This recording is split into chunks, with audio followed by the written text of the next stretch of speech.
Hi hello எல்லோரும் எப்படி இருக்கீங்க? இன்றைக்கி ஒரு குட்டி ஸ்டோரி பார்க்கலாம். ஒரு பெரியவர் நடந்து போயிட்டு இருந்தாராம். அந்த வழியில் ஒரு சின்ன பையன் சோகமாக உட்காந்துட்டு இருந்தாராம். என்னாச்சுப்பா தம்பி அப்படின்னு கேட்க, அந்த சின்ன பையன் சொன்னானா, ஒன்றும் இல்லை பெரியவரே, நான் ஒரு தப்பு பண்ணிட்டேன். அது தப்புன்னு தெரியாமல் ஒரு தப்பு பண்ணிட்டேன். அதை நினச்சி இப்போ நான் வருந்திக்கிட்டு இருக்கேன் அப்படின்னு சொன்னாராம். அதுக்கு அந்த பெரியவர் ஒரு எடுத்துக்காட்டு சொன்னாராம். நீ ஒரு கடைக்கு போகிற, அந்த கடையில் பாலும் தயிரும் வாங்குற, பால் விலை அதிகமாக இருக்குமா தயிர் விலை அதிகமாக இருக்குமா அப்படின்னு கேட்டாராம்.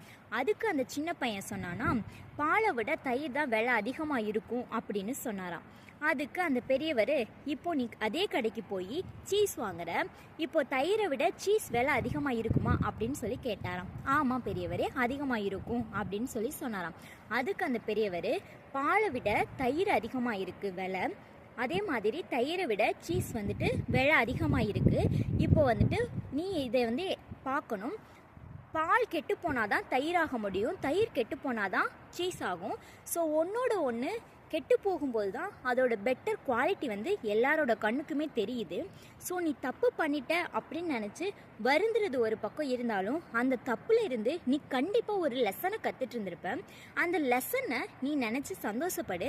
தப்பு பண்ணிட்ட, அதை நீ அக்செப்ட் பண்ணிக்கோ. அந்த தப்பை மறுபடியும் அந்த தப்பை பண்ணக்கூடாதுன்னு அக்செப்ட் பண்ணிக்கோ.